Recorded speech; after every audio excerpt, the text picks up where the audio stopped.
Labą dieną, brangieji, antradienis ir kaip visada smagu su jumis matytis. Na, o šios dienos tema yra placebas. Tikrai esate girdėję šį žodį, bet ar esate įsigilinę, kągi tai reiškia ir kam jisai skirtas ir kokia jo paskirtis. Taigi, pats aprašymas placebo skamba taip, kad tai yra gydomoji procedūra arba jos dalis, neturinti jokios objektyvaus poveikio ar kokios nors įtakos būkliai, dėl kurios yra skiriama. Taigi, poveikio efektas yra tik tai absoliučiai psichologinis.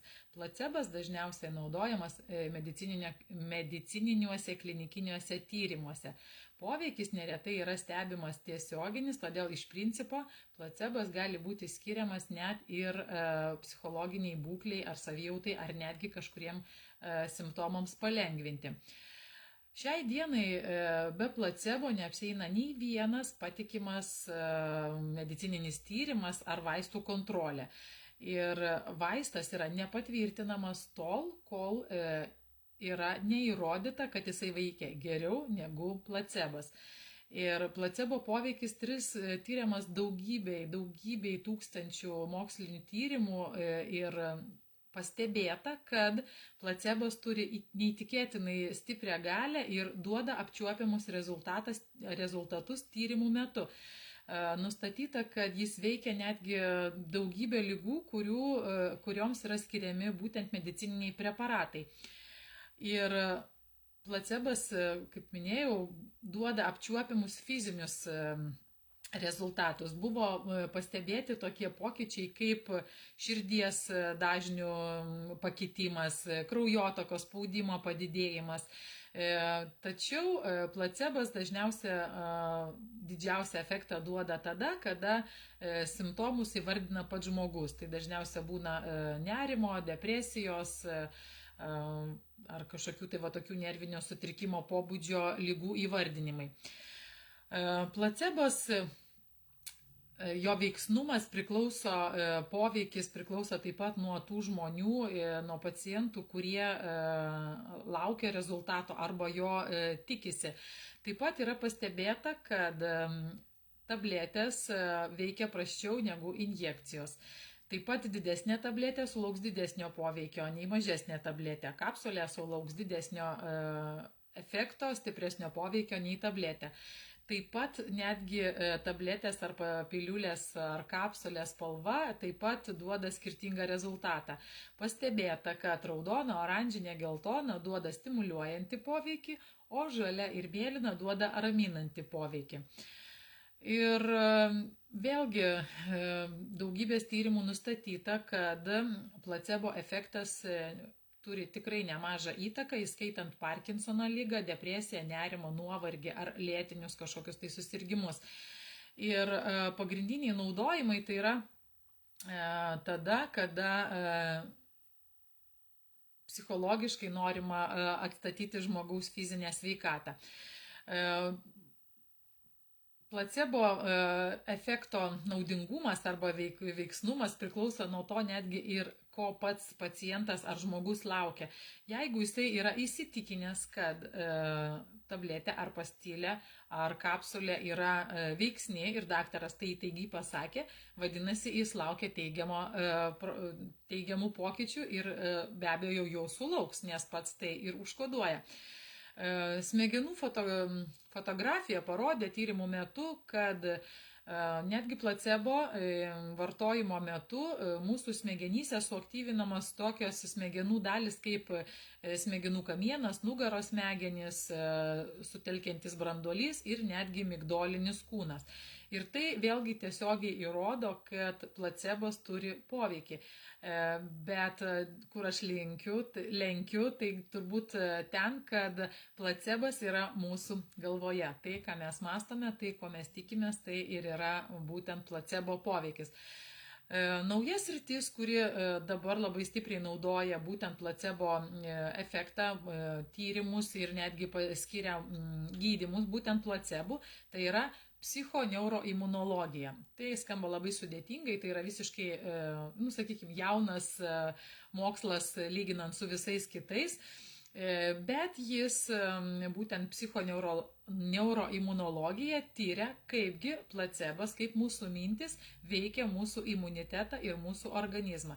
Ir be abejo daugybė tyrimų atlikta ir jie visi kaip vienas parodo, kad daugiau nei 80% visų tyriamųjų patiria poveikį būtent placebo. Na ir tikrai daugybė iš mūsų žino, kad mes patys išryškiname tam tikras problemas. Taigi placebas dažniausiai yra skiriamas skausmui malšinti. Ir vėlgi tais pačiais tyrimais įsitikinta ir duomenys parodė, kad tai gali būti dviejopo poveikio. Tai vienas iš jų tai yra mūsų mintis, kada mes patys užduodame organizmui programą, kuri gamina daugiau endorfinų ir dėl to mums skausmas mažėja, nes endorfinas, kaip žinia, yra laimės hormonas, o kada mes esam laimingi, mums nieko neskauda. Arba kitas būdas, kad placebas tiesiog skatina to pačio endorfino išsiskyrimą, kaip vėlgi mūsų pačių minčių galia. Toliau placebas yra skiriamas depresijai gydyti. Kaip ir sakiau, tai yra saviįtaigos, tai yra minčių galia ir kada mums daktaras pasako, kad šis vaistas veikia ir mes pradedame tuo tikėti ir dažniausiai depresijos simptomai sumažėja ir pagerėja fizinė ir psichinė savijauta. Toliau, kas buvo labai įdomu, kad placebo vaistai arba placebas tiesiog yra skiriami kosuliui gydyti.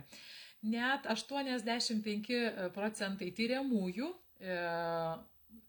pajautė arba tiesiog nustojo kosėti gerdami placebo vaistas. Tai vat, ar tai mintis, ar tai kas, neaišku. Toliau kitas tyrimas, kuris irgi mane labai nustebino, kad placebas buvo skiriamas erekcijos disfunkcijai gydyti. Vyrai tiesiog patikėjo, kad tabletė, kapsulė ar piliulė gali padidinti jų vyriškumą ir sustiprinti jų urologinę visą sistemą. Taigi, netgi va tokioms sunkioms ligoms gydyti dabar daktarai skiria placebą. Ir be abejo, daugybė diskusijų kyla dėl to, ar placebas nėra etinis, nes kaip ir daktarai apgaudinėja pacientus, apgaudinėja savo klientus. Bet kita vertus, jeigu tai veikia, jeigu tikrai daktaras mato, kad jums nereikia vaistų ir jūsų viskas yra tik tai galvoje ir jūs neturite pasitikėjimo savimi arba tiesiog esate užguitas ir patikėsite jo žodžiu, tam yra skiriamas placebas. Na, šiuolaikinė medicina be abejo nenori pripažinti placebo efekto, nes tai neturi kaip ir jokio pagrindo. Šiai dienai viskas yra remiama mokslu, bet yra daugybė daktarų, kurie palaiko placebo efektą, nes vėlgi, žiūrėkit, ne taip senai, prieš 200-300 ar dar seniau metų, nebuvo farmacijos, nebuvo tokių didelių farmacijos gamyklų, tablečių ir kitokių visokių priemonių gydyti mūsų visokioms ligoms. Dažniausiai būdavo koks nors šamanas kaime arba žolininkas arba pavadinkit jį kokiu nors kitu vardu, kuriuo visi tikėjo. Ir visiškai neaišku, kokias jisai žolelės tenai duodavo. Be abejo, aš neneigiu to, kad visi augalai turi tam tikrų savybių ir tam tikrų galių. Bet dažniausiai nutikdavo taip, kad ligoniai pasveikdavo per naktį arba per kelias naktis, per dieną. Tai vėlgi parodo būtent įtaigą tų šamanų, žolininkų ar dabar juos vadinam daktarais. Tai tiesiog kitą kartą gal verta susimastyti, kodėlgi mes einam pas tą daktarą, ar gal mums tiesiog užtenka pačiam save pastiprinti ir suteikti savo energijos, kurią mes švaistame galbūt ne ten, kur reikėtų. Taip pat noriu papasakoti apie vieną neįtikėtiną įvykį, kurį perskaičiau viename iš straipsnių būtent apie placebo poveikį. Ir neseniai amerikiečių spaudoje šitas įvykis buvo aprašytas. Tai yra šių dienų naujiena, kad keletą metų vyriškis buvo sukaustytas, paralyžiuotas. Jisai sėdėjo invalido vežimėlyje. Daktarai prognozavo, kad jisai negali vaikščioti ir niekada gyvenime nevaikščios. Jisai grįžo atgal į savo namus ir netyčia susitiko su kitu daktaru, kuris jam pasakė, kad ne, viskas tau gerai, tu esi sveikas, tu tiesiog turi atsistoti ir eiti. Na, žmogus, aišku, pagalvoja, kad tai yra juokas ir nepatikėjo, bet sutikto daktaro įtaiga jį vis tik tai pastumėjo kažką tai padaryti. Ir daktaras jam skyrė labai stiprią reabilitaciją. Ir 2 metus jisai buvo gydomas.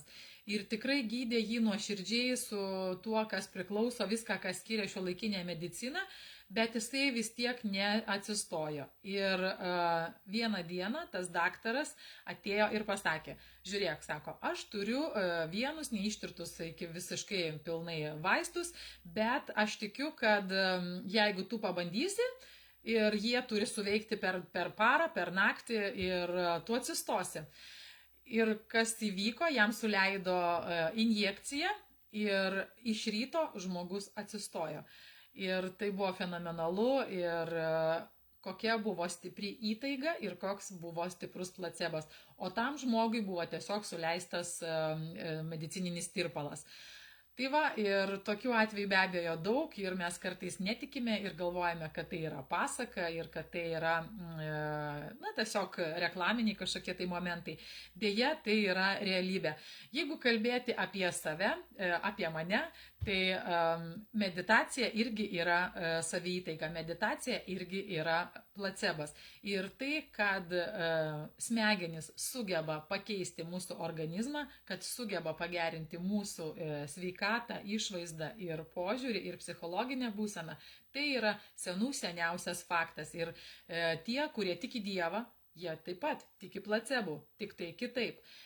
Tie, kurie tiki meditaciją, taip pat tiki placebų, tik tai kitaip. Tie, kurie tiki tabletę, irgi tiki placebų, tik kitaip. Tai pagrindinė mano šios dienos mintis ir yra tikėjimas. Kuo jūs tikėsite, tą jūs ir turėsite. Kokios bus jūsų mintis, toks būsite ir jūs pats. Na ir šiandieną, aišku, man malonu buvo su jumis matytis. Ačiū, kad žiūrėjote, ačiū, kad buvote kartu.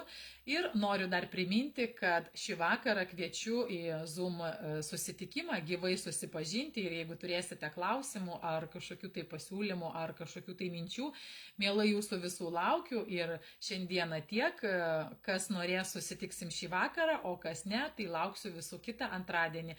Ir šiandien atsisveikinu, viso iki kito pasimatymo.